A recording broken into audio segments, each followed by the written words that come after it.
शिव यात्री का महत्व, जो शिवरात्रि होती है क्या उसका कोई महत्व है?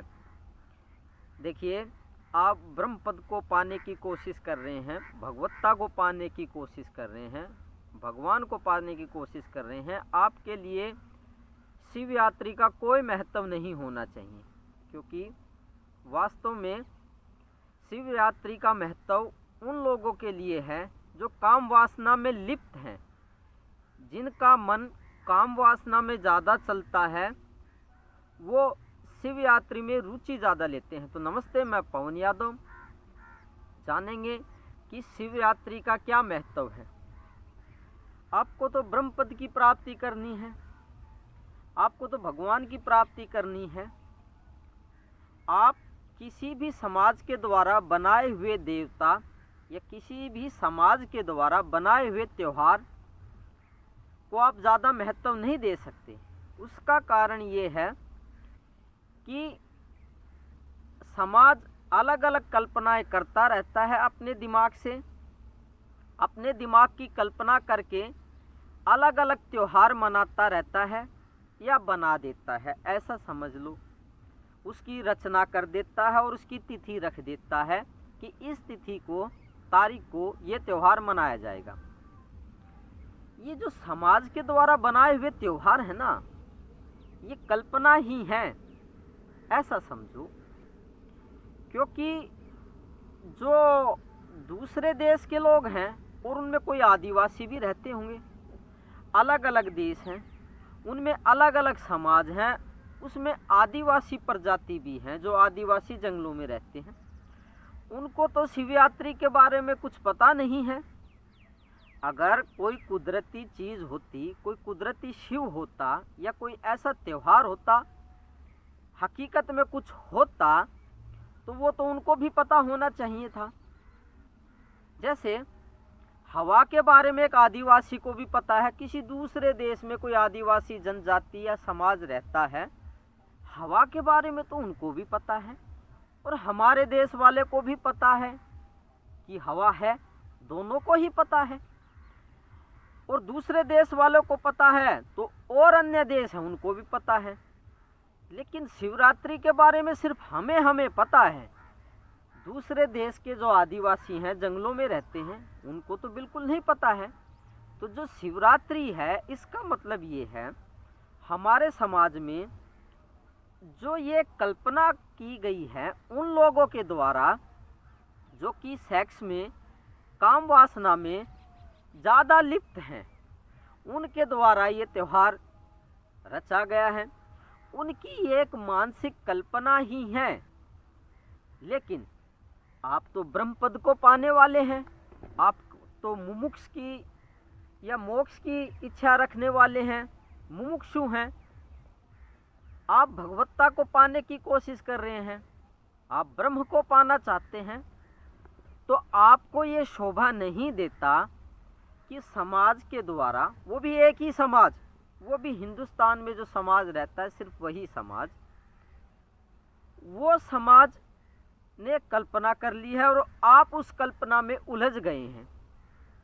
उलझ गए हैं ना, आपने अपने दिमाग पे बोझ डाल दिया है कि त्यौहार मनाना है, मंदिर में पैसे देने हैं, भंडारा करना है, पूरे समाज को भोजन कराना है, और भी बहुत से औरतें होती हैं, उन्होंने कल्पना कर ली है कि शिवरात्रि आ गई है, व्रत रख लेते हैं।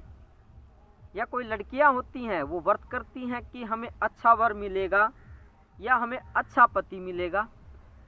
ऐसी कल्पनाओं में आपको नहीं जीना चाहिए, क्योंकि आप ब्रह्म पदवी के पाने के लिए यत्न कर रहे हैं।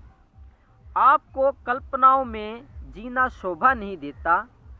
और आप इस बात को एकांत में बैठ के ये बात समझें कि मुझे शिवरात्रि मनानी है, कल्पनाओं में जीना है या भगवान को प्राप्त करना है। इन कल्पनाओं में, जो समाज में जो कल्पनाएं हैं, उनमें उलझे रहेंगे, उन कर्म कांडों में आप उलझे रहेंगे। जो कुदरती भगवान है, जो सर्वत्र फैला हुआ है इस हवा में भी और आपके अंदर भी और सभी जीवों के अंदर भी, उसको आप कैसे प्राप्त कर पाओगे? जब तक समाज के त्योहारों में जैसे ये शिवरात्रि है, इसमें आप उलझे रहोगे तो गुरु की सेवा कब कर पाओगे? गुरु से उस ब्रह्म को कैसे जान पाओगे, या उसके साक्षात्कार कैसे कर पाओगे, या भगवत्ता को कैसे प्राप्त कर पाओगे? आप तो उलझे हुए हैं भंडारा करने में, आप उलझे हुए हैं व्रत करने में शिवरात्रि का, आप अपने ही मानसिक कल्पना में और इस समाज की कल्पनाओं में उलझे हुए हैं।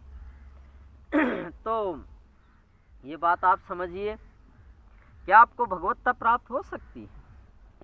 क्या आप गुरु सेवा कर सकते हैं? नहीं कर सकते, क्योंकि जब तक आप व्यर्थ के कामों में उलझे रहेंगे और इस समाज ने जो कल्पनाएं बना रखी हैं, जो पहले जो आदमी थे जिन्हें काम वासना की ज़्यादा इच्छा थी, सेक्स की ज़्यादा इच्छा थी, उन्होंने त्यौहार की रचना कर दी है।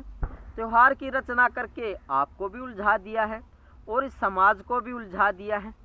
चलो, समाज तो उलझा रहेगा ही, लेकिन आप क्यों उलझे हुए हैं?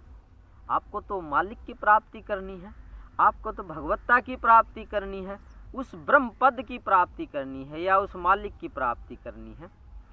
तो क्या आपको ये शोभा देता है कि आप उन लोगों के साथ में उलझे रहें जो काम वासना में ज़्यादा रुचि लेते हैं और काम वासना वाले त्यौहार भी मनाते हैं? हाँ बिल्कुल, ये शिवरात्रि होती है, ये काम वासना से जुड़ा हुआ त्यौहार है। इसमें कहा गया है भगवान की प्राप्ति हो जाएगी, इसका व्रत करने से कोई अच्छे वर की प्राप्ति हो जाएगी किसी लड़की को। ये सभी कल्पना ही है। अगर भगवान को पाना है तो एकमात्र जरिया है, गुरु को दंडवत प्रणाम कीजिए और गुरु से प्रेम भाव रखिए और गुरु सानिध्य में उस ब्रह्म को जानना चाहिए, तब तो ये संभव है। गुरु को तो दंडवत प्रणाम करते नहीं हैं, गुरु की सेवा करते नहीं हैं, गुरु का सानिध्य प्राप्त करते नहीं हैं और उलझे हुए हैं काम वासना वाले त्यौहार में। क्या वो भगवान किसी काम वासना वाले त्यौहार में उलझा हुआ है? नहीं उलझा हुआ ना, तो आप क्यों उलझते हैं? क्या आपके जो पूर्ण गुरु हैं वो इन त्योहारों में उलझते हैं? नहीं, पूर्ण गुरु कभी भी इन त्योहारों में, काम वासना वाले त्यौहार में या किसी भी त्यौहार में वो नहीं उलझेंगे। तो सभी कल्पनाओं से जो पीछा छुड़ा दे वही पूर्ण गुरु है और ब्रह्म की प्राप्ति करा दे। आपके अंदर ब्रह्म प्रकट हो जाए जिनके सानिध्य में रहने से, वो तो पूर्ण गुरु हैं। बाकी जो इन त्योहारों में उलझे हुए हैं, शिवरात्रि मना लो, व्रत कर लो, भंडारे कर लो, लोगों की सेवा कर दो, हवन कर दो, तो ये व्यर्थ के कामों में जो उलझाने वाले हैं, जो आपकी ज़िंदगी का समय बर्बाद कर रहे हैं, चाहे एक दिन ही क्यों ना बर्बाद होता हो, हर साल एक दिन बर्बाद होता है, ऐसे ही दूसरे त्यौहार आते हैं तब और ज़्यादा भी बर्बाद होता है और दिमाग पे भी बर्डन पड़ता है कि पैसे इकट्ठे करो, त्यौहार मनाना है तो भंडारा करना है, अगले दिन सामान लेके आओ, लोगों को इकट्ठा करो, पंचायत करो। क्यों दिमाग पे बोझ डाल रही हूँ? आपको ब्रह्म की प्राप्ति करनी है तो इस बोझ से, दिमाग की कल्पना से जो समाज ने कर ली है, ऐसी कल्पनाएं जो दिमाग पे बोझ डाल रही हैं, उनसे अलग हो जाओ और एकांत में इस कुदरती वातावरण में गुरु सानिध्य में बैठ करके शांत तरीके से, बिना किसी त्यौहार की चिंता किए बिना उस ब्रह्म को जानना चाहिए। तभी तो परम गति संभव है, तभी भगवत्ता संभव है। बाकी तो आप कितनी कोशिश करते रहो, आपके प्रयत्न व्यर्थ ही चले जाएंगे और आपकी ज़िंदगी बेकार ही चली जाएगी। और जिस शांति को आप पाना चाहते हो, जिस भगवत्ता को आप पाना चाहते हो, वो गुरु के साथ बैठने से और उनको दंडवत प्रणाम करने से ही प्राप्त होती है।